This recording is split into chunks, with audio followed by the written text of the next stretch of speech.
இன்றைய செய்தியினுடைய தலைப்பு என்னன்னு சொன்னாக்க, நீ தேடும் நிம்மதி தேவனுடைய வார்த்தையில் தேவனுடைய வார்த்தையில். அன்பு தேவ பிள்ளைகளே, இது ஒரு விழுந்து போன ஒரு உலகம். This is a fallen world. ஆதியிலே ஏதேன் தோட்டத்துல ஆதாம் ஏவாள் தேவனுடைய கட்டளை மீறின பொழுது அவர்கள் தேவனுக்கு விரோதமாக பாவம் செய்தார்கள். பாவம் என்றால் என்னன்னாக்க, தேவனுடைய கட்டளைகளை மீறுவதே பாவம். அவர்கள் பாவம் செய்த உடனே தேவனாகிய கர்த்தர் அந்த ஏதேன் தோட்டத்திலிருந்து அவர்களை விரட்டி அடிக்கின்றார். ஜீவ விருட்சத்திற்கு போகின்ற பாதையை அவர் அடைத்து அவர்களை அந்த இடத்தை விட்டு துரத்தி அடிக்கின்றார். ஏசாயா 59ஆம் அதிகாரத்துல பார்க்கிறோம். இதோ கேட்கக்கூடாதபடி தேவனுடைய செவி மந்தமாகவில்லை, ரட்சிக்க கூடாதபடி அவருடைய கை குறுகி போகவில்லை.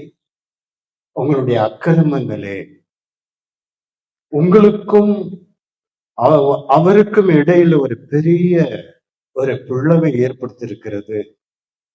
சோ பாவம் என்ன செய்தது? தேவனாகிய கர்த்தரை விட்டு மனிதனை பிரித்து போட்டது. அப்படி பிரித்து போட்ட உடனேயே நீ மண்ணாக இருக்கிறாய், மண்ணுக்கு திரும்புவாய் என்று தேவன் சொன்னார். அது மாத்திரமல்ல, ஸ்திரீயானவள் பிள்ளை பேர் பெறும் பொழுது கர்ப்ப வேதனை பட வேண்டியது அவசியம் என்று சொன்னார். மனிதன் தன்னுடைய நெற்றி வியர்வையை நிலத்துல சிந்தி அவன் எவ்வளவு பிரயாசப்பட்டான், அதனுடைய பலன் முள்ளும் குறுக்குமாகத்தான் இருக்கும் என்று அங்கே சொன்னார். ஆக இப்படிப்பட்ட ஒரு நிலையில் இருக்கிற ஒவ்வொரு மனிதனும் எதை இழந்து போனான் என்று சொன்னால், நிம்மதி இழந்து போனான். அவனுடைய வாழ்க்கையில அந்த நிம்மதி என்பது எங்கே கிடைக்கும் என்று அலைந்து தேடுகிற ஒரு நிலைக்கு மாறி போனான். கொலை, கொள்ளை, பலவிதமான பாவத்தின் பட்டியல நம்ம சொன்னோம்னாக்கா ஏகப்பட்டது சொல்லணும். அப்படியெல்லாம் வந்தது. இந்த உலகத்துல வியாதி வந்தது. வியாதி, யுத்தம், சண்டை, சச்சரவுகள், குழப்பங்கள், மரணத்தின் ஒரு முடிவாக அது இருந்தது. உங்களுக்கு எனக்கும் ஒரு நல்ல ஒரு அனுபவம் என்னுடைய இந்த வயதுல, உங்களுடைய பிராயத்துல நமக்கு ஒரு பெரிய அனுபவத்தை தேவனாகிய கர்த்தர் இந்த காலகட்டத்தில கொடுத்தார். அதாவது 2020 வருஷத்துல மிக ஒரு கடுமையான ஒரு வருடமாக இருந்தது. அதாவது உலகம் எங்கிலும் இந்த பேண்டமிக் அல்லது டிசீஸ் என்று சொல்லக்கூடிய உலகம் எங்கிலும் பரவி மனிதர்களை துன்புறுத்தி கொண்டிருந்த அந்த ஒரு கொள்ளை நோய். ஆக அப்படிப்பட்ட அந்த கொள்ளை நோய் வந்த பொழுது நம்முடைய வாழ்க்கை, அன்றாட வாழ்க்கை அதிகமாக பாதிக்கப்பட்டது. நம்முடைய அனுதின வாழ்க்கையில நாம் என்ன செய்வது என்று தெரியாமல் இப்படிப்பட்ட ஒரு சூழல் நமக்கு இதற்கு முன்பாக இப்படிப்பட்ட ஒரு அனுபவம் நமக்கு ஏற்படவில்லை. மனிதன் மன அழுத்தத்திலும் அவனுடைய வாழ்க்கையில் ஒரு நிச்சயமற்ற ஒரு தன்மையிலும் பயத்திலும் ஒரு இலகுவான கன்வீனியன்ஸ் என்று சொல்லுவோமே, அது அவனுடைய வாழ்க்கையிலே அற்று போனதாக இருந்தது. அதாவது கடைகள் எல்லாம் அடைக்கப்பட்டிருந்தது. வீதிகளிலே வண்டி வாகனங்கள் போகக்கூடாது என்று சொல்லப்பட்டிருந்தது. ஆக இப்படிப்பட்ட ஒரு காலகட்டத்துல நாம் வாழ்ந்து கொண்டிருந்த அந்த உலகம் அப்படியே திருப்பி போடப்பட்டதாக இருந்தது.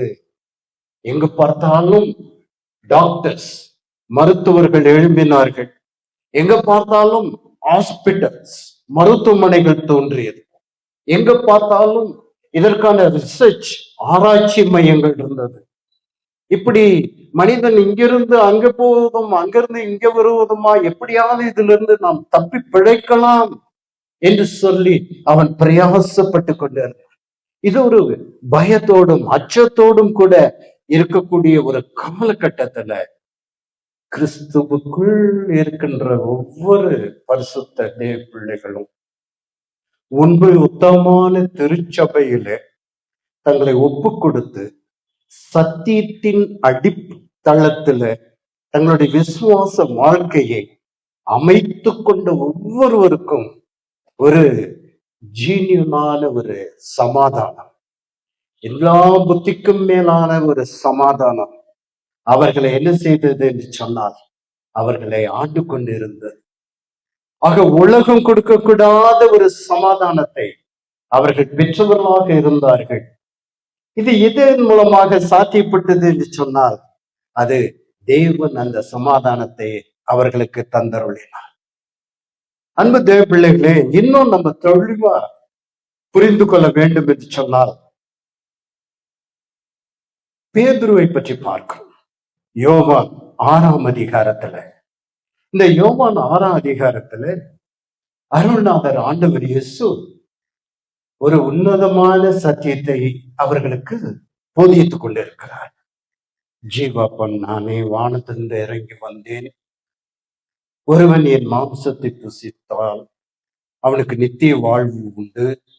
என் மாம்சத்தை புசிக்கணும், என் ரத்தத்தை பானம் பண்ணணும், அவனை நான் கடைசி நாளிலே உயிரோடு எழுப்புவேன் என்றெல்லாம் சொன்ன பொழுது யோவான் 6ஆம் அதிகாரம் 60வது வசனத்திலே பார்க்கிறோம்.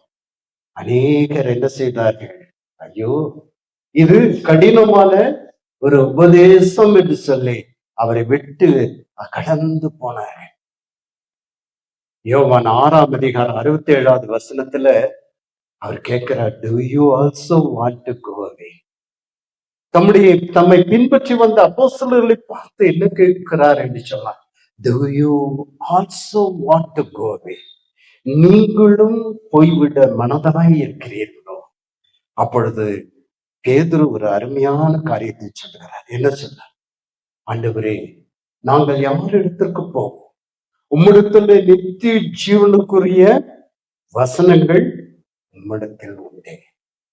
நித்திய ஜீவனுக்குரிய வசனங்கள் உம்மிடத்தில். அநேகர் என்ன சொன்னாங்கன்னா, இந்த பர்சீவ் டிஃபிகல்ட்டி என்று சொல்லுவார்கள். கண்கூடாக நடக்கக்கூடிய எத்தனையோ துன்பமான, துயரமான, நெருக்கடியான சூழ்நிலைகளை கண்ட அநேகர் பின்மாற்றமாய் இயேசு ஆண்டவரை திருச்சபை விட்டு ஓடுகிறவர்களாய். நான் திருச்சபை என்று சொல்வது சிஎஸ்ஐ திருச்சபை அல்ல, ரோமன் கத்தோலிக்க திருச்சபை அல்ல, இயேசு ஆண்டவரால் கட்டப்பட்ட ஒரே சபை. அதுக்கு அவர்தான் தலை, அந்த சபை சரீரம். அதை நீங்கள் புரிந்து கொள்ளுங்கள். திருச்சபை என்றால் ஏதோ இவர் சிஎஸ்ஐ ரெவரண்ட் போல இருக்கு அப்படி நீங்க ஃபீல் பண்ணாதீங்க. இந்த பட்டணத்துல நான் பார்த்த நிறைய, எங்க பார்த்தாலும் வசனங்கள், எங்க பார்த்தாலும் வசனங்கள். நேற்று சகோதரன் ஒரு வாகனத்தை, ஒரு காரை பார்த்து அலறி அடித்து எடுத்து சொன்னார், இந்த கார் பூரா ஸ்டிக்கர் ஒட்டி இருக்கு அப்படின்னு. அவர் ஒரு எக்ஸ் ஆர்மி மேன் போல இருக்கு, எக்ஸ் ஆர்மின்னும் அதுல போட்டிருக்காங்க. ஆக அதாவது அவர்கள் வசன ரீதியான வைராக்கியங்கள் நிறைய இருக்கு. ஆனா அந்த வசனத்தை சரியாக கற்றுக்கொள்ள வேண்டும், சரியாக புரிந்து கொள்ள வேண்டும். இது மோஸ்ட் இம்பார்ட்டன்ட். இதான் நம்ம அந்த 19ஆம் சங்கீதத்துல வாசித்தோம், இப்பொழுது வாசித்துக் கொண்டு இருக்கிறோம். நீ தேடும் நிம்மதி தேவனுடைய வார்த்தையில், நீ தேடும் நிம்மதி தேவனுடைய வார்த்தையில். யோவான் 6:68 அப்படி சொன்னார். பேதுரு என்ன சொன்னார்? ஆண்டவரே, நாங்கள் யார் இடத்திற்கு போவோம்? ஆக கண்கூடாக இருக்கக்கூடிய நெருக்கடிகள், துன்பங்கள், துயரங்கள், போராட்டங்களை கண்டு அநேகர் ஓடி போனாலும் பேதுரு இயேசு ஆண்டவரை உறுதியாய் பற்றி கொண்டு அவர் சொன்னார், நாங்கள் யார் இடத்திற்கு போவோம்? உம்மிடத்திலே நித்திய ஜீவனுக்குரிய வார்த்தைகள், உம்மிடத்திலே நித்திய ஜீவனுக்குரிய வசனங்கள் உம்மிடத்திலே உண்டல்லவா என்று சொன்னார். அன்பு தேவ பிள்ளைகளே, தேவனுடைய வார்த்தை, தேவனுடைய வசனம் நமக்கு என்ன கொடுக்கிறது என்று சொன்னால், நமக்கு ஒரு தைரியத்தை கொடுக்கிறது. கரேஜ் என்று சொல்லக்கூடிய அந்த தைரியத்தை கொடுக்கிறது. நம்முடைய விசுவாசம் தைரியத்தோடு கூட கூட்டி வழங்கப்பட வேண்டும். விசுவாசம் தைரியத்தோடு கூட கூட்டி வழங்கப்பட வேண்டும். ஆக அந்த தைரியத்தை கொடுக்கின்றார். இதை மாரல் கரேஜ் என்று சொல்லுவார்கள்.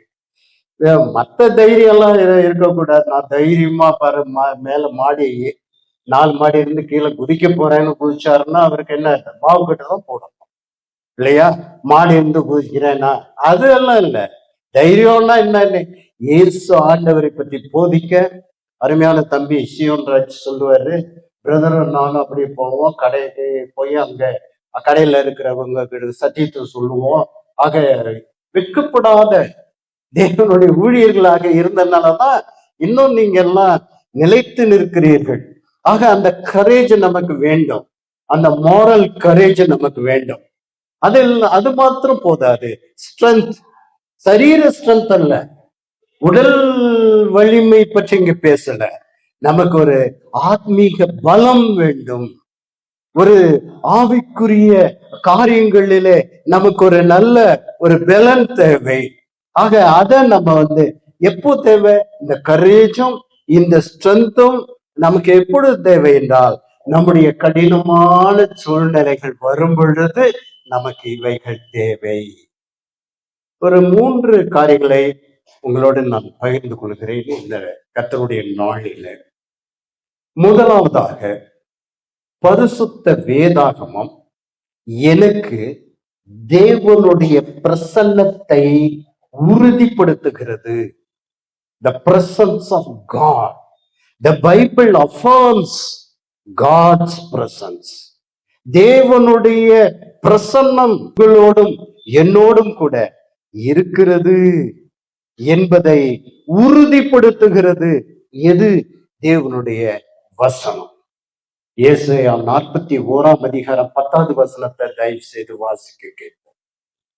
ஏசாயா, நீ பயப்படாதே, நான் உன்னுடனே இருக்கிறேன்.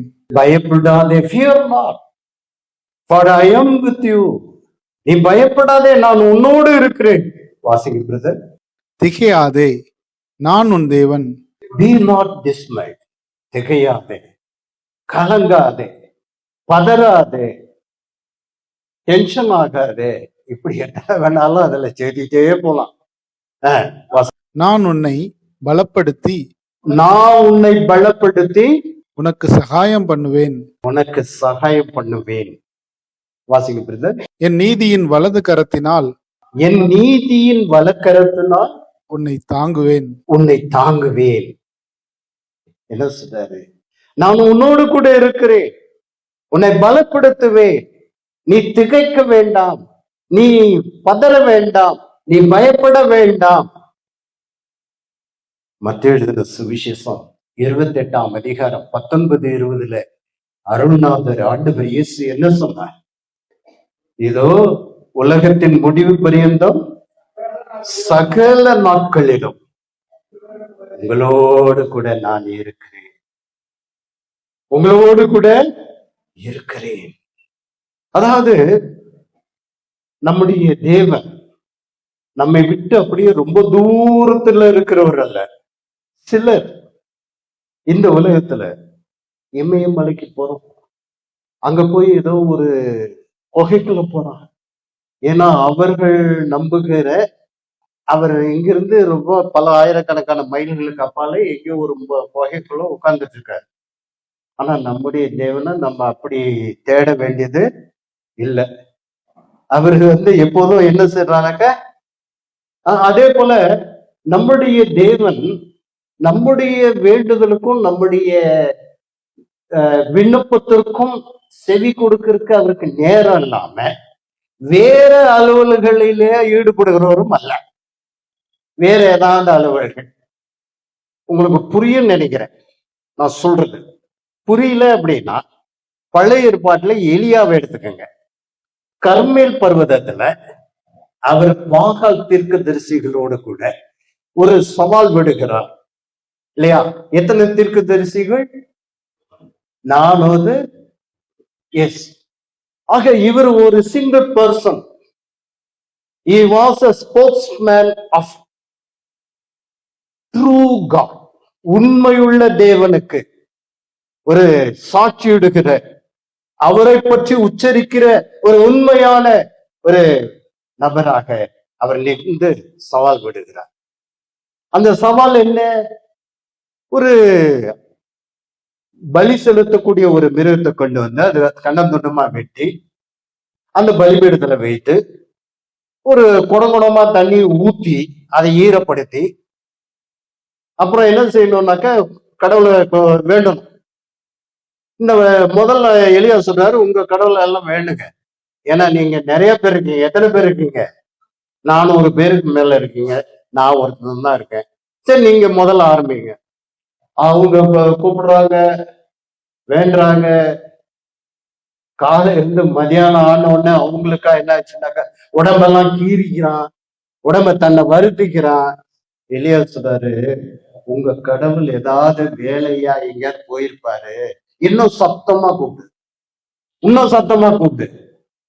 பொழுது சாயிர வேலை வந்த போது கூட அவர் என்ன செய்யல, அவர்களுக்கு பதில் கிடைக்கல. அவங்க கத்தி கூச்சல் போட்டு தங்க உடம்புல எல்லாம் வருத்திக்கிட்டு சோர்ந்து போய் அப்பதான் சொல்றாரு, உங்க கடவுளுக்கு ஏதாவது வேலை இருக்கும், அவர் படுத்து தூங்கிட்டு இருப்பாரு, அவர் தட்டி எழுப்பணும், நல்லா சத்தமா கூப்பிடுங்க என்னெல்லாம். ஆனா எலியா ஒரே 2 லைன் தான். எலியா ஒரு நீண்ட ஜெபம் பண்ணல. நீண்ட ஜெபம் பண்றது தவறு கிடையாது. ஆனா எந்த சூழ்நிலையில் நீண்ட ஜெபம் பண்ண? ஒரு மனுஷன் உயிருக்கு போராடிட்டு இருக்கும் போது அங்க போய் குடும்பத்தாரெல்லாம் அவர் எப்படியே காப்பாத்தலாம்னு நினைக்கும் போது அங்க போய் நான் நின்றுகிட்டு நீண்ட ஜெபம் பண்ணிக்கிட்டு இருந்தாக்க அவர் எடுத்து அடக்கம் பண்ண வேண்டியதுதான் இல்லையா? எந்த இடத்துல எப்படி ஜெபிக்கணும்ன்றது குறிச்சும் நம்ம ஞானமாக அதை பயன்படுத்தணும் இல்லையா? அப்பரசத்துக்கு ஜெபிக்க சொன்னா ஜெயலலிதாவை ஆசீர்வதிங்க, கருணாநிதியை ஆசீர்வதிங்க, ஸ்டாலின் ஆசீர்வதிங்க, இப்படி இருக்கிறவங்களை எல்லாம் ஆசீர்வதிங்கன்னு ஒரு பட்டியல் போட்டிருந்தா அப்பரசத்துக்கு யாரு ஆசீர்வதிங்க? இப்படி எல்லாம் ஆரம்ப ஜெபத்துக்கு இப்படி ஜெபிக்கணும், நிறைவு ஜெபத்துக்கு, இதெல்லாம் நம்ம தெரிந்து வைத்துக் கொள்ள. எளியா சிம்பிளா ஒரு எளிமையானவன், நீர் ஜீவனுள்ள தேவன். வாசிக்கின்றது, நீர் என் தேவனாகிய கர்த்தர் என்றும், பாத்தீங்களா? கர்த்தாவே நீர் தேவனாகிய கர்த்தர் என்று தேவரீர் தங்கள் இருதயத்தை மறுபடியும் திருப்பினீர் என்றும், தேவரீர் உம்முடைய இருதயத்தை மறுபடியும் திருப்பினீர். இந்த ஜனங்கள் அறியும்படிக்கு, இந்த ஜனங்கள் அறியும்படிக்கு என்னை கேட்டருளும், என்னை கேட்டருளும் என்றான். என்னை கேட்டார். அவ்வளவுதான். வானத்திலிருந்து அக்கினி இறங்கி வந்துச்சு, இந்த குடகுடமா ஊத்தி நினைக்கப்பட்டிருந்த அந்த பலி எல்லாம் பட்சித்து போட்டது, அந்த தண்ணீரை எல்லாம் அப்படியே நக்கி போட்டது. அந்த 400 கள்ள தீர்க்கதரிசி, பாகாலின் தீர்க்கதரிசிகள் 450 தான், 400க்கு மேல என்ன 450, அவர்களை எல்லாம் கொன்று போட்டது. தேவன் அவர் என்ன சொல்றாரு? நான் உங்களோடு கூட இருக்கிறேன். அந்த தேவன் நம்மோடு கூட இருக்கிறார்.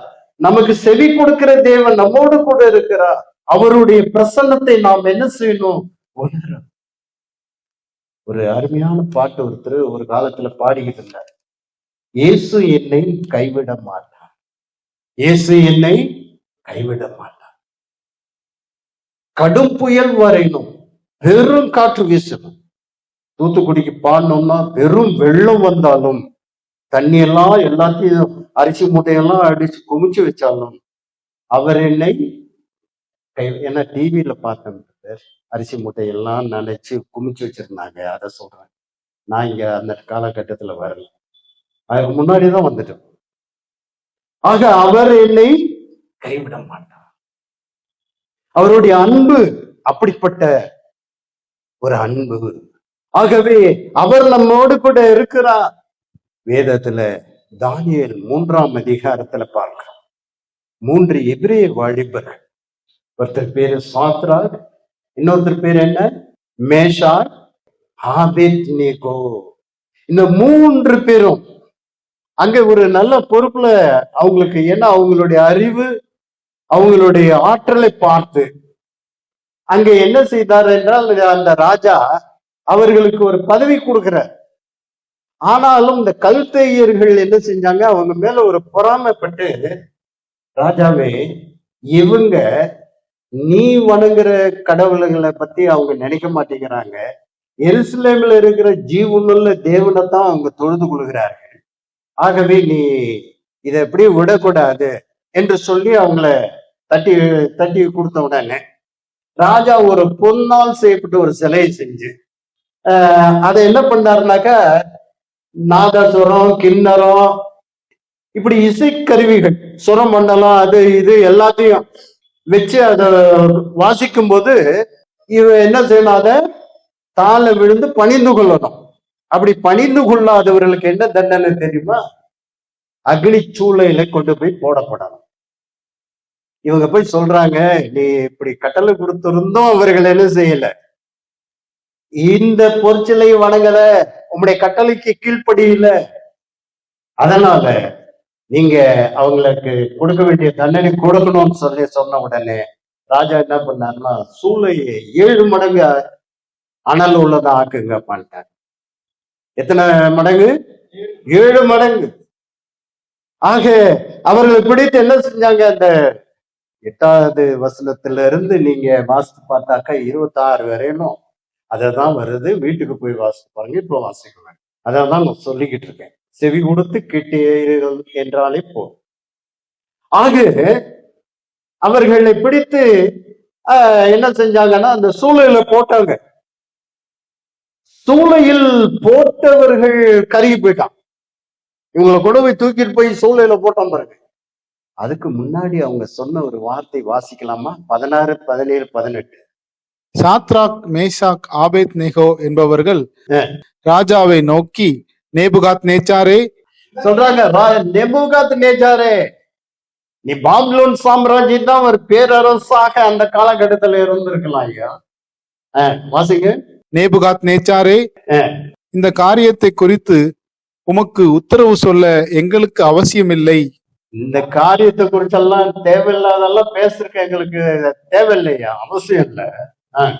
நாங்கள் ஆராதிக்கிற எங்கள் தேவன், நல்ல கவனிங்க, நாங்கள் ஆராதிக்கிற எங்கள் தேவன் எங்களை தப்புவிக்க வல்லவராயிருக்கிறார். எங்களை தப்புவிக்க வல்லவராக இருக்கிறார்.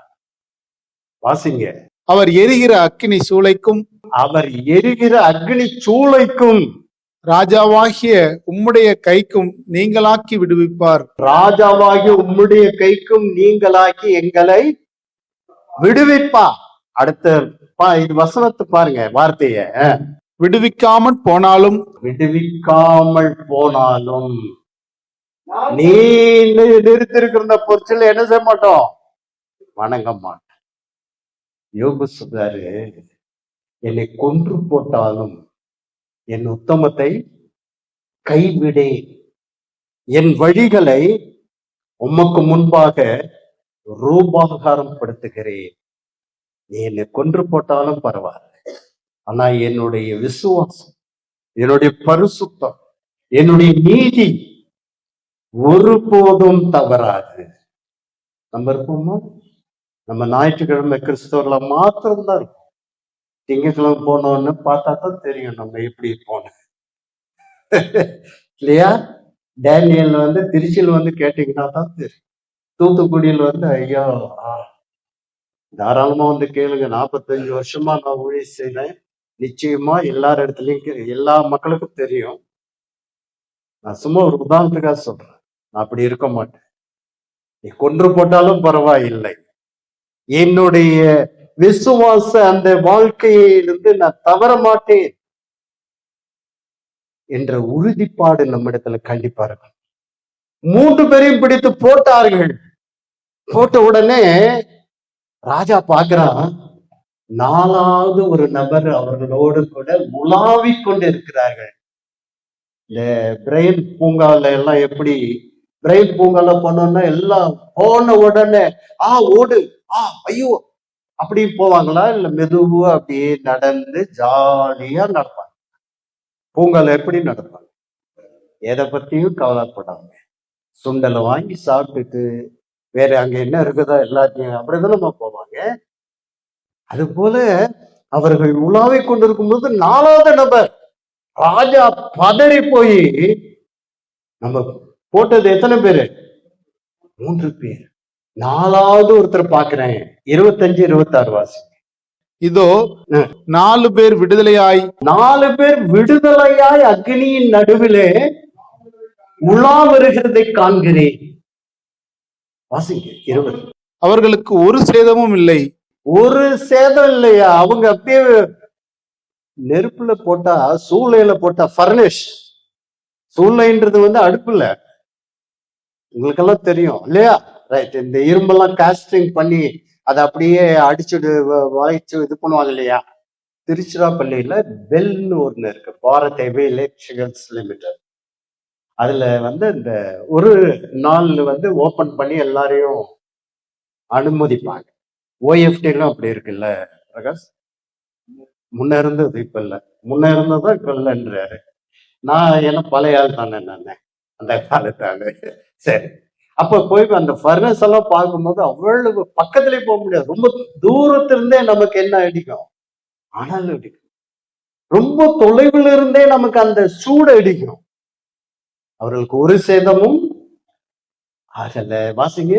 4ஆம் ஆளின் சாயல் 4வது ஆளின் சாயல் எப்படி இருக்கு? தேவபுத்திரனுக்கு போ. This is called the presence of God. Our God is a promise keeping God. நான் உன்னோடு இருக்கிறேன். தண்ணீர்களை கடக்கும் போது அது உன்மேல் புரளாது, அக்னி ஜுவாலை உன்மேல் பெலன் செய்யாது.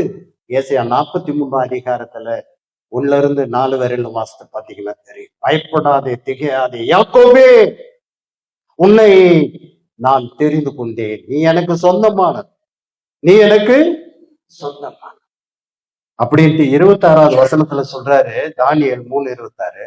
அப்பொழுது நேபுகாத் நேச்சார் எரிகிற அக்கினி சூளையின் வாசல் அண்டைக்கு வந்து. அந்த 25ல இன்னொரு காரியத்தையும் நம்ம வாசிடலாம் பிரதர். கோச்சுக்காம அது வாசிங்க பிரதர். அதற்கு அவன், இதோ 4 பேர் விடுதலையாய் அக்கினியின் நடுவிலே உலாவுகிறதை காண்கிறேன். அவர்களுக்கு ஒரு சேதமும் இல்லை. ஒரு சேதமும் இல்ல. 4ஆம் ஆளின் சாயல் தேவபுத்திரனுக்கு ஒப்பாயிருக்கிறது என்றான். 4ஆம் ஆளின் சாயல் தேவபுத்திரனுக்கு ஒப்பாக இருக்கிறது. அப்பொழுது நேபுகாத் நேச்சார் எரிகிற அக்கினி சூளையின் வாசல் அண்டைக்கு வந்து, உன்னதமான தேவனுடைய தாசராகிய சாத்ராக், மேஷாக், ஆபேத்நேகோ என்பவர்களே. அவர்களை எப்படி கனப்படுத்துறான் பாருங்க. ஒரு ராஜா சொல்றான், உன்னதமான தேவனுடைய தாசர்களாகிய சாத்ராக், மேஷாக், ஆபேத்நேகோ ஆகிய நபர்களே என்று கூப்பிடுகிறார். நீங்கள் வெளியே வாருங்கள் என்றான். நீங்கள் வெளியே வாருங்கள். வெளியே வந்தோடனே அவங்களுக்கு என்னாச்சுன்னா, முடி கூட கருகலையா. நெருப்புல முதல்ல கருகுது எதுவா இருக்கும்? நம்ம முடியதான் பொசுங்கி போவோம். முடி கருகில. அந்த அக்னி ஜுவாலை அவங்க காயப்படுத்தல, அந்த தீயினுடைய வாடை அடிக்கல. உலகத்தில் இருந்தாலும் நீங்கள் உலகத்திலும் உலகத்தில் உள்ளவைகளிலும் அன்பு கூறாதீர்கள். உலகத்துல எல்லாம் இருக்கும், உலகத்துல எல்லாம் இருக்கும். ஆனா உலக சிநேகம் தேவனுக்கு பகை. அந்த உலகத்தின் வாடை கூட நம்ம இடத்துல என்ன செய்யக்கூடாது? வீசக்கூடாது. அந்த 26வது வசனத்துல சொல்றார், கம் அவுட், ஐயா வெளியே வாங்க, தயவு செய்து வாங்க, வெளியே வந்திருக்கின்றார். யாரு யாரு அவர்களை பிடித்து நெருப்பில போட்டாரோ அவர்களே. இதுதான் கரேஜ் அண்ட் கம்ஃபர்ட். இந்த நிம்மதியை, இந்த ஒரு வாக்குத்தத்தை, இந்த உறுதிப்பாட்டை தேவனுடைய வார்த்தை நமக்கு தருகிறது. நம்முடைய தேவன் என்றென்றுமாய் சதா காலத்திலும் நம்முடைய தேவனாக இருக்கிறார். அனாதி தேவன் நம்முடைய அடைக்கலம். அவருடைய நித்திய புயங்கள் நமக்கு ஆதாரம். இரண்டாவதாக பரிசுத்த வேதாகம் எனக்கு தேவனுடைய பாதுகாப்பை உறுதிப்படுத்துகிறது. The Bible affirms God's providence. தேவனுடைய பாதுகாப்பை எனக்கு உறுதிப்படுத்துகிறது. தேவனுடைய பிரசன்னத்தை நீ உணர்ந்தாயானா 139ஆம் சங்கீதத்தை நீங்க வீட்டுல போய் வாசித்து தியானம் பண்ணுங்க. தேவனுக்கு விரோதமா பேச மாட்டீங்க. தேவனுக்கு விரோதமான காரியங்களை நிச்சயமா செய்ய மாட்டீங்க. ஏன்னா அவர் எப்போதும் நம்மை காண்கின்றவராய், நம்மை கேட்கின்றவராய், நம்மை பார்த்து கொண்டு இருக்கிறவராய் இருக்கிறார். அதாவது அமெரிக்க ஐக்கிய தேசத்தை முதல்ல அதுக்கு முன்னாடி பூர்வ குடிகளாக இருந்தாங்க இந்த ரெட் இண்டியன்ஸ், சிவப்பந்தியர்கள். அவங்க என்ன பண்ணுவாங்களாம், தன்னுடைய ஆண் குழந்தையா இருந்தா அந்த பையனை அவனுக்கு பயத்தை போக்குறதுக்காக சிறு பிராயத்திலேயே ஒரு குதிரையில் உட்கார வச்சு, தந்தை என்ன செய்வான், இன்னொரு குதிரையில் உட்கார வச்சுட்டு அடர்ந்த காட்டுக்குள்ள போய் அவனை இருட்டு சமயத்துல, இருட்டு நேரத்துல அவனை தனியா விட்டு அவர் என்ன பண்ணுவாராம், உடையாந்துட மாட்டாரு, மறைந்திருந்து அவனை பார்த்து கொண்டே இருப்பார். ஏதாவது கொடி மிருகம் அல்லது ஏதாவது அவனுக்கு தீங்குகள், நாசமோசங்கள் ஏதாவது வருகிறதா என்று பார்த்து கொண்டே இருப்பான். அதே போல நம்முடைய தேவன் நம்மை எப்போதும் இல்லையா, அவருடைய கண்கள் நீதிமான்கள் மேல் நோக்கமாய் இருக்கிறது. அவருடைய செவிகள் அவருடைய கூப்பிடுதலுக்கு இணக்கமாய் இருக்கு. ஆக அவர் நம்முடைய தேவன் நம்மை பாதுகாக்கின்றவராய் இருக்கிறார். பவுல் ரொம்ப அருமையான ஒரு வசனத்தை சொல்லியிருக்கார். ரோமர் 8ஆம் அதிகாரம் 28வது வசனம். அன்றியும் அவருடைய தீர்மானத்தின்படி அழைக்கப்பட்டவர்களாய் தேவனிடத்துல சகலமும் நன்மைக்கு ஏதுவாக நடக்கிறது. எப்படி நடக்கிறது? இந்த வசனத்தை சரியா புரிந்து கொள்ளணும். நடப்பதெல்லாம் நமக்கு நன்மையா நடக்கணும்னு நம்ம நினைப்போம் இல்லையா? ஆனா தேவன் சொல்றாரு, நன்மைக்கு ஏதுவாக நடக்கிறது. இதை நாம் புரிந்து கொண்டால், இதனுடைய தாற்பயத்தை உணர்ந்து கொண்டால், நம்முடைய ஆவிக்குரிய வாழ்க்கையை நாம் வெற்றிகரமாய் நடத்தி செல்ல முடியும். ராஜா தன்னுடைய மந்திரி அழைச்சு கொண்டு காட்டுக்கு வேட்டைக்கு போறார். போகும் பொழுது அங்கே அந்த காட்டுல அழகான ஒரு ஆப்பிள் பழம் இருந்தது. அந்த ஆப்பிள் மரத்துக்குள்ள இருக்கக்கூடிய அந்த ஆப்பிள் பழத்தை எடுத்தாரு. இடையில செருகி இருக்கிற அந்த சின்ன குறும்பால் இருக்கிறது அல்லவா, அதை எடுத்து தோலை சீவினாரு. விரல் என்னாச்சு, கட்டாயிடுச்சு, ரத்தம் ஊத்துது. ஐயோ, ராஜா இல்லையா, ராஜாவுக்கு ஒரு சின்ன இது ஆனாலும் எல்லாம் பதறுவாங்க இல்லையா? ராஜா என்ன பண்ணாருனாக்கா, ஐயோ காயமாயிடுச்சு, என்ன செய்யறது? மந்திரிகிட்ட வந்து சொன்னார். மந்திரி அதை பத்தி எந்த ரியாக்ஷன் இல்லாம சொன்னாரு, எல்லாம் நன்மைக்கு. ராஜாவுக்கு கோபம் வந்துருச்சு. என் கையும் வெட்டி ரத்தம் கீழே ஊத்திட்டு இருக்கு, எல்லாம் நன்மைக்குன்னு சொல்றியா, என்ன கிண்டல் பண்ணுகிறாயான்னு சொல்லிட்டு அதை பிடிச்சு என்ன பண்ணாரு, ஒரு குழியில தள்ளிட்டார். ஓ அப்படின்ட்டு இவர் மட்டும் போறார். அடர்ந்த காட்டுக்குள்ள போனோன்னா அங்க மனிதர்களை பிடித்து சூப்பு வச்சு சாப்பிடுகிற காட்டு மிராண்டிகள் அங்க நிறைய இருக்காங்க. அவங்களுடைய பாலிசி என்னன்னாக்கா, மனிதர்களை பிடித்து அவங்க கடவுளுக்கு படைத்து உடனே அதை கொதிக்கிற அந்த சட்டியில அவங்களுடைய உடலை போட்டு சூப்பு வச்சு குடிப்பாரு. ஆனா ஒரு கண்டிஷன் என்னன்னாக்கா, அந்த உடம்புல எந்த விதமான காயமும் இருக்கக்கூடாது. அப்பதான் அந்த அவனுடைய கடவுள் அதை என்ன செய்யும், அங்கீகரிக்குமா. உடனே ராஜாவை பிடிச்சு நீங்க இன்னொரு காரியத்தையும் பார்க்கணும். அந்த குழியில தள்ளணுன்னு மந்திரி என்ன சொன்னாரு, இதுவும் நன்மைக்கு. விரல் காயப்பட்ட போது இது நன்மைக்குன்னு சொன்னாரு. அவரை பிடிச்சு குழியில தள்ளன உடனேயும் இது என்ன சொன்னாரு, இதுவும் நன்மைக்கு. அப்பதான் ராஜாவை பிடிச்சு எல்லாம் இதை செக் பண்ணி பார்த்தாக்க விரல் கட்டாயிருக்கு. ஐயோ, கடவுள் கோவிச்சுக்குவாரு, இருந்தாலும் அனுப்பிச்சு விட்டுரு. இப்ப ராஜா உயிர் பிழைச்சு வராரு. அப்பதான் நினைச்சாரு, ஆஹா மந்திரி சொன்னாரு இது நன்மைக்குன்னு சொன்னாரு.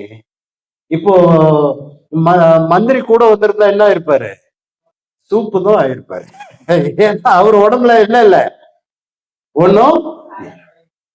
ஆக அன்றியும் அவருடைய தீர்மானத்தின்படி அழைக்கப்பட்டவர்களாய் தேவனிடத்தில் அன்பு கூறுகிறவர்களுக்கு சகலமும். ஆனா நம்ம என்னதான், எனக்கு நன்மையாவே நடக்கணும் ஆண்டவரே, எனக்கு நமக்குதான் கத்து கொடுத்துருக்காங்கல்ல, தீமைக்கு உட்படாதபடி சோதனையினின்று எங்களை ரட்சித்துக்கணும். தீமைக்கு உட்படுத்தினா அவ்வளவுதான், நான் பனால் ஆயிருப்பேன். தீமைக்கு உட்படாதபடி சோதனையின்று. ஆனா யோபு என்ன சொன்னாரு? என்னை சோதித்து பாரும், அப்பொழுது நான் என்ன செய்வேன்? பொன்னாக மிளிருவேன். சோதித்து பாரும். ஆக இந்த நேரத்துல கூட நம்ம சரியாக ஒரு காரியத்தை நம்ம புரிஞ்சுக்கணும். என்ன அப்படின்னு சொன்னாக்கா, யோவான் எழுதின சுவிசேஷத்துல நம்ம எவ்வளவோ காரியங்களை படிக்கலாம், எவ்வளவோ காரியங்களை நம்ம தெரிஞ்சிருக்கிறோம். நம்முடைய வாழ்க்கையில மிராக்குலஸ் ஆன ஒர்க்கை தேவன் நமக்கு அற்புதமாய் நடத்தினார்னா அது எல்லாருக்கும் தெரியும் இல்லையா? ஆனா இந்த ப்ராவிடன்ஸ், பாதுகாக்கிற ஒரு வல்லமையை கண்கூட ஆப்வியஸா நம்முடைய கண்கூட நமக்கு தெரியாது. ஆனால் அவர் நமக்கு இன்டைரக்டா கூட இருந்து அவரை நம்மளை என்ன செய்வாரு? காப்பாற்றுவார். அதுல எந்த ஒரு சந்தேகமும் நமக்கு இருக்க வேண்டாம். உதாரணமாக நம்ம பழைய ஏற்பாட்டுல யோசேப்பு எடுத்துக்கிறோம். இந்த யோசேப்பை என்ன பண்ணாங்கன்னா, அடிமையாக விற்று போட்டார்கள் சகோதரர்கள் இல்லையா? அவரை விற்று போட்ட அந்த யோசேப்பு பார்வோன் தன்னுடைய ரைட் ஹேண்ட், வலது பக்கத்துக்கு ஈக்குவலா அவர் என்ன செஞ்சாரு? உயர்த்தினார். பஞ்சம் வந்தது, தேசம் எங்கும் பஞ்சம் வந்தது. அப்போ உணவு தானியம் இந்த யோசேப்பினுடைய மதிநுட்பத்தினால, தேவ ஞானத்தினால அந்த எகிப்து தேசத்துல இருந்தது. அங்கே தானியம் கொள்வதற்காக தன்னை விற்று போட்ட சகோதரர்களே வருகிறார்கள். அவர்கள் இது யோசேப்பு, நம்ம எப்படி போத்திபாரர்கிட்ட வித்து போட்டோமோ அவன் தான் இவன், நம்ம அவன் நம்மளை பழி தீர்ப்பான், நம்மை பழி வாங்கி விடுவான் என்று சொல்லி அவர்கள் பயந்தார்கள். ஆனா யோசேப்பு என்ன சொன்னார் தெரியுமா? ஆதியாகமம் 50ஆம் அதிகாரம் 20வது வசனத்தை வாசித்து பாருங்க. டக்குன்னு வாசிங்க. நீங்கள் எனக்கு தீமை செய்ய நினைத்தீர்கள். அவர் சொல்றாரு பாருங்க, நீங்க எனக்கு தீமை செய்ய நினைத்தீர்கள், தேவனோ இப்பொழுது நடந்து வருகிறபடியே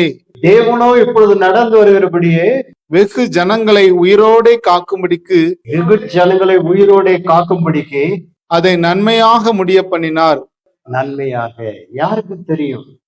நம்முடைய வாழ்க்கையில் ஏற்படக்கூடிய தீமை பற்றி தான் நாம் யோசிப்போம். ஆனால் அந்த தீமையின் மூலமாக தேவன் நமக்கு என்ன செய்வார்? நன்மையை அவர் ஆயத்தம் பண்ணி வைத்திருக்க கூடும் இல்லையா? அவருக்கு அதாவது அந்த எகிப்து தேசத்துல போகும்போது அவருக்கு பாஷை புரியல. ஒரு வாலிபன் யோசேப்பு, அவர் மேல ஒரு வீணான பழி சுமத்துகிறார். அந்த போத்திபாரனுடைய மனைவி, இந்த வீட்டுல உண்மை தவிர எல்லாவற்றுக்கும் என்னை எஜமானராக என் ஆண்டவன் வைத்திருக்கிறான், அதான் அந்த போத்திபார். ஆனா நான் இவ்வளவு பெரிய தேவனுக்கு விரோதமாக இவ்வளவு பெரிய பொல்லாங்கு செய்வது எப்படி என்று கேட்டு யோசேப்பு தன்னுடைய உத்தமத்துல நிலையாய் இருந்தான். உடனே அவனை பிடிச்சு வீண் பழி சுமத்தி சிறைச்சாலையில போட்டார்கள். வேதத்தை நீங்கள் வாசித்து பார்ப்பீர்களே, ஆனால் யோசேப்போடு கூட தேவன் இருந்தார். யோசேப்பு சிறைச்சாலை இருந்தாலும் தேவன் ஐயோ சிறைச்சாலைக்கு போயிட்டாங்க அதனால நான் அவனை விட்டு விலை போறேன்னு போடல. யோசேப்போடு கூட தேவன் இருந்தார், அவனை உயர்த்தினார்.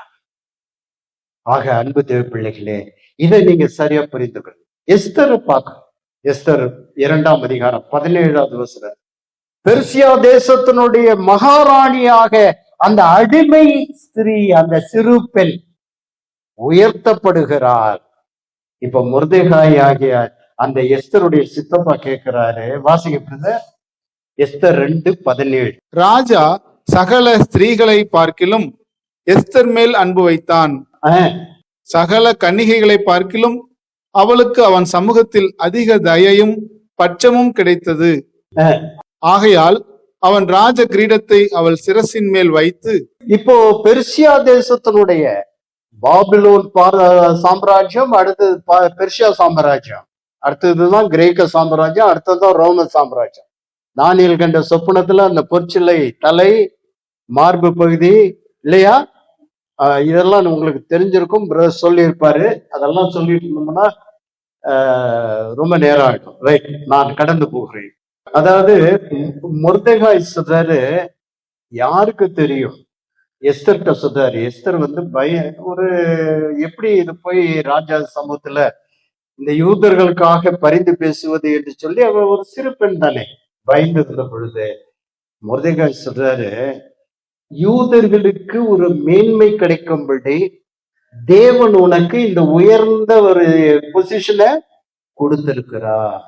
4:14 4:14 தான் நான் சொல்றேன். 2:14 வாசிச்சுட்டாரோ, மன்னிக்கணும், 4:14 எஸ்தர் 4:14. நீ இந்த காலத்திலே மௌனமாயிருந்தால் நீ இந்த காலத்திலே மௌனமாயிருந்தால் யூதருக்கு சகாயமும் ரட்சிப்பும் யூதர்களுக்கு சகாயமும் ரட்சிப்பும் வேறொரு இடத்திலிருந்து எழும்பும். வேறு இடத்திலிருந்து எழும்பும்.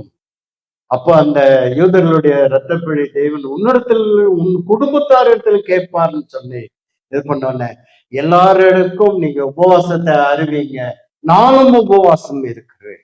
ஆக அன்பு தேவ பிள்ளைகளே, அந்த யூதர்களுக்கு விடுதலை கிடைத்தது. நம்முடைய தேவன் பாதுகாப்பிலே நமக்கு வாக்களித்திருக்கிறார்.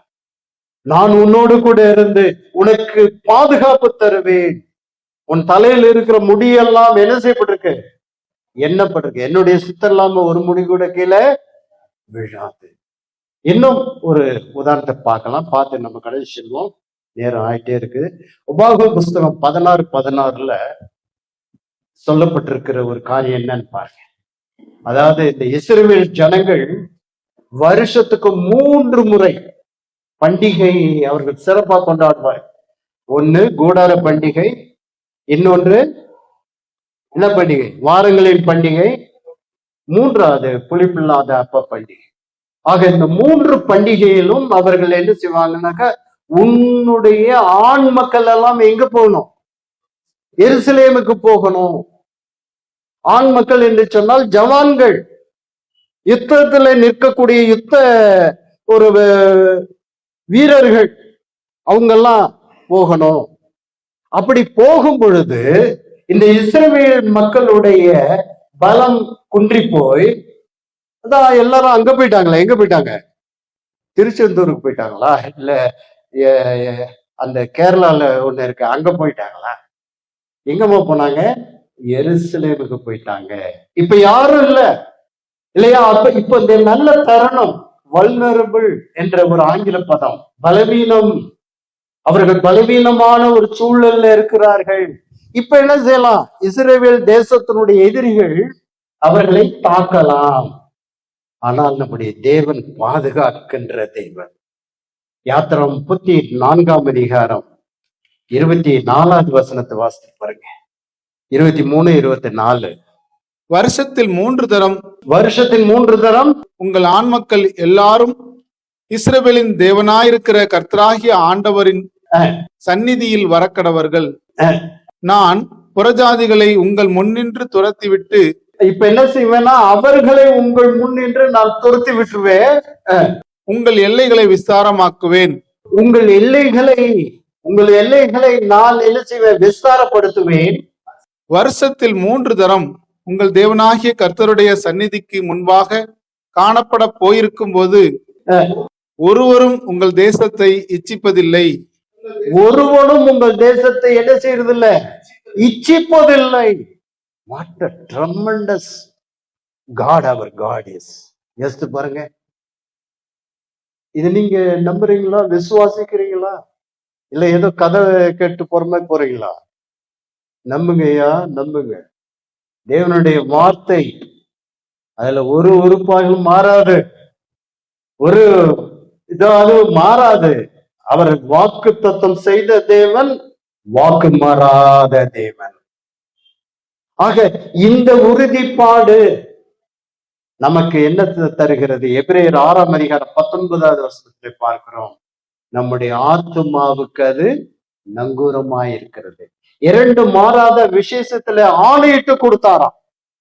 எபிரேயர் 6 அதிகாரம் 17, 18, 19 3 வசனங்களில டக்கு டக்குன்னு வாச முடியுங்க.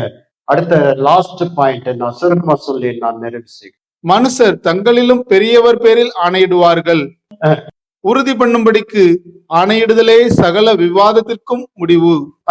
அந்தபடி தேவனும் வாக்குத்தத்தம் பண்ணப்பட்டவைகளை சுதந்திரித்துக் கொள்கிறவர்களுக்கு தமது ஆலோசனையின் மாறாத நிச்சயத்தை மாறாத விசேஷித்த பரிபூரணமாய் காண்பிக்கும்படி சித்தமுள்ளவராய் ஓர் ஆணையினாலே அதை ஸ்திரப்படுத்தினார்.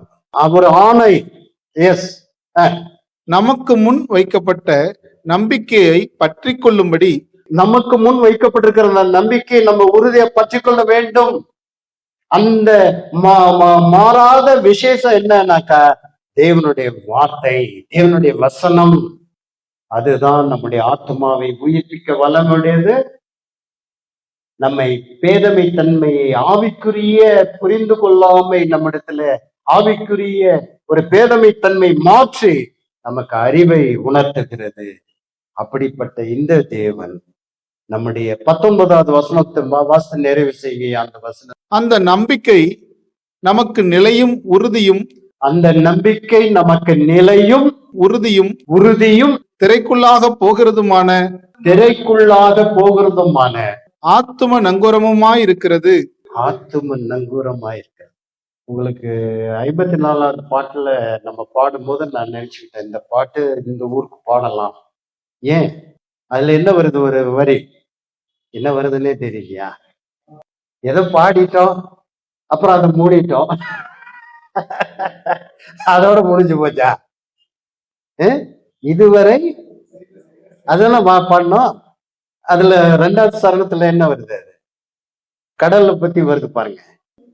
ஏன்? அலைக்கடல் அசந்து ஓய்கின்ற வரையில். தூத்துக்குடியில தான் இந்த பாட்டு பாடும், திருச்சியில பாட முடியாது. ஏன்னா அங்க என்ன இல்ல, கடல் இல்லை. அங்க காவிரி ஆறு இருக்குது, அதுக்கு வறண்டு போய் கிடக்குது, காஞ்சி போய் கிடக்குது. ரைட். அது மாதிரி தேவன் நமக்கு ஆத்தும நங்கூரம்னாக்க தூத்துக்குடியில இருக்கிறவங்க உங்களுக்கெல்லாம் புரியும். கப்பல் அங்கே இங்க புயல்ல படகு அல்லது கப்பல் காற்றுல அலைக்க ஓடாம ஒடியாராக அப்படியே ஸ்ட்ராங்கா உறுதியா இருக்கும். நமக்கு அந்த உறுதி தன்மை தேவனுடைய வார்த்தையினால கிடைக்கும். 3வது கடைசி ஒரு காரியத்தை பாரு. பரிசுத்த வேதாகம் எனக்கு தேவனால் வாக்களிக்கப்பட்ட நித்திய ஜீவனை உறுதிப்படுத்துகிறது. யோபு புத்தகத்துல ஒரு கேள்வி, யோபு 14ஆம் அதிகாரம் 14வது வசனம், செத்த பிறகு மனிதன் ஜீவிப்பானா என்ற ஒரு கேள்வி. இந்த கேள்வியை கேட்ட யோபுக்கு பரிசுத்த வேதாகம் என்ன சொல்லுகிறது? எஸ், ஜீவிப்பான், அவன் கண்டிப்பாக ஜீவிப்பான். நம்மளுக்கு அன்பானவர்கள், அருமையானவர்களை நாம் இழந்திருக்கோம். ஆனாலும் அன்பு தேவ பிள்ளைகளே, ரோமர் 6ஆம் அதிகாரம் 23வது வசனம் மனப்பாட வசனம், பாவத்தின் சம்பளம் மரணம், நம்முடைய கர்த்தராகிய இயேசு கிறிஸ்துவின் மூலமான கிருபை வரம் என்னது? நித்திய ஜீவன். நித்திய ஜீவன், எட்டர்னல் லைஃப். அந்த எட்டர்னல் லைஃப் நமக்கு தருவேன்னு சொல்லிதான் அவர் வாக்குத்தத்தம் பண்ணியிருக்காராம். 1 யோவான் 2:25. நித்திய ஜீவனை அளிப்பேன் என்பதே அவர் நமக்கு செய்த வாக்குத்தத்தம். நித்திய ஜீவனை இப்ப நம்ம எல்லாம் ஏன் ஞாயிற்றுக்கிழமை தேவனுடைய பிரமாணத்தை எல்லாம் நிறைவேற்றுகிறோம்? இந்த 5 காரியங்களிலே நம்மை ஒப்பு கொடுக்கிறோம். ரோமர் 12:1, இதுவே நீங்கள் செய்யத்தக்க புத்தியுள்ள இந்த உலகத்திற்கு ஒத்த வேஷம் தெரியாமல் உங்கள் மனம் புதிதாகிறதுனாலே நீங்க என்ன செய்யணும்? மறுரூபப்படணும். ஆகவே இந்த வாழ்க்கைக்கு அப்புறமா நமக்கு ஒரு ஆசீர்வாதம் காத்திருக்கிறது.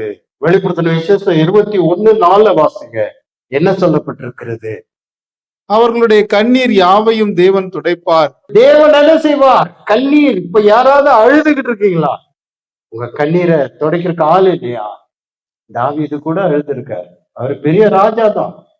ஆனா எத்தனையோ தடவை அவர் கண்ணீர் விட்டிருக்கிறார். கண்ணீர் விடுவது என்பது தவறு கிடையாது. நம்முடைய ஆண்டவரே கண்ணீர் விட்டார் இல்லையா?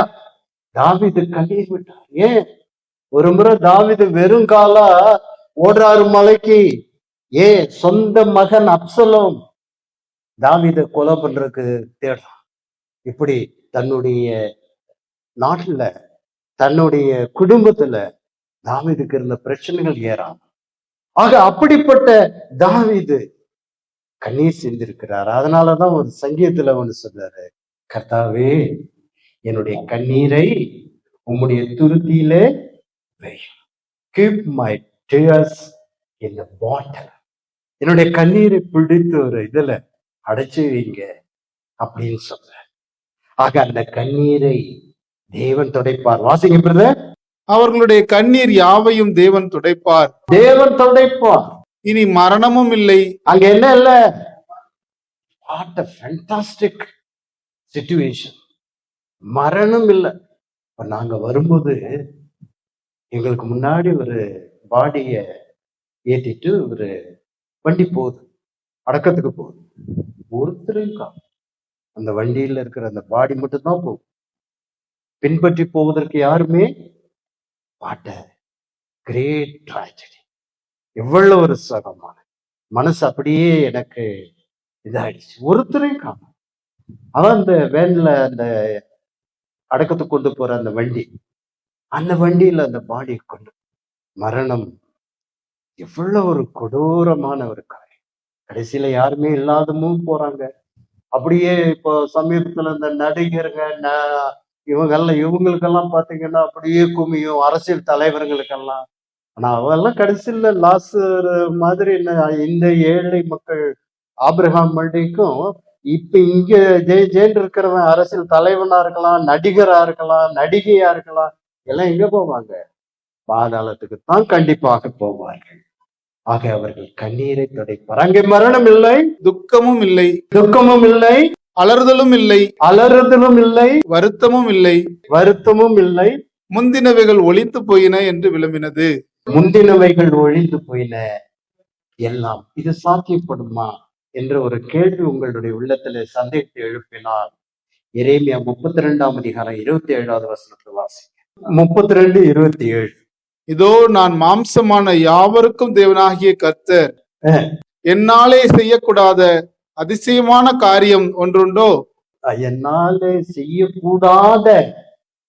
அப்ப அவரால் எல்லாம் முடியல, முடியுமில்ல? அப்ப அவர் நம்ம கண்ணீரை தடுப்பார்ல, அங்க மரணம் இருக்காதுல்ல. என்ன பிரதர் யாரும் பேச மாட்டேங்கிறீங்க? ஆராதனையில பேசக்கூடாதுன்னு யாரும் உங்களை மிரட்டி இருக்காங்க. இல்ல பேசக்கூடாதுதான். ஆக தேவன் நம்மோடு கூட இருக்கின்றார். நமக்கு ஒரு நல்ல பாதுகாப்பை எப்பொழுது கொடுத்துக்கிட்டு இருக்கிறார். அவர் நமக்கு நிறைவா நம்முடைய கண்ணீரை எல்லாம் துடைத்து நம்முடைய கஷ்டத்திலிருந்து நமக்கு விடுதலை தருவார். எவ்வளவு பெரிய ஆசீர்வாதம், எவ்வளவு பெரிய ஆசீர்வாதம் இல்லையா? இந்த மகிழ்ச்சி நம்ம கண்டிப்பா இருக்கணுமா இல்லையா? நம்ம இந்த நமக்கு அருமையானவர்களை நாம் என்ன செய்வோம்? இழந்திருக்கலாம். ஆனா நம்ம அவங்களை அடையாளம் கண்டுகொள்ள முடியும். அந்த ஐஸ்வர்யவான் லாசருவை பார்த்துட்டு என்ன சொல்றான்? ஆபிரகாம்கிட்ட, ஆண்டவரே அந்த லாசருவை உங்க கையில அனுப்பிச்சு விடுங்க, 2 சூடு தண்ணி. அதனால இப்ப இந்த பூமிக்குரிய ஸ்டேட்டஸ் நமக்கு தேவையில்லம்மா. ஸ்டேட்டஸ்னா அந்த செல்போன்ல வர ஸ்டேட்டஸ் சொல்லல.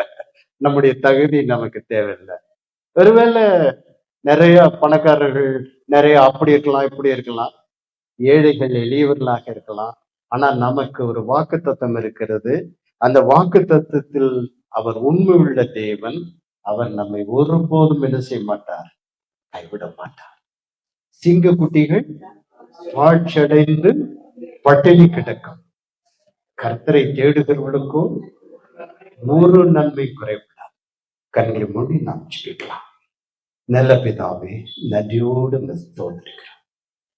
அன்போடு இந்த மட்டிலுமாய் உம்முடைய வார்த்தை வசனங்களுக்கு செவி கொடுத்த இந்த அன்பு உள்ளங்களை நீ பரலோகத்திலிருந்து ஆசீர்வதியும்.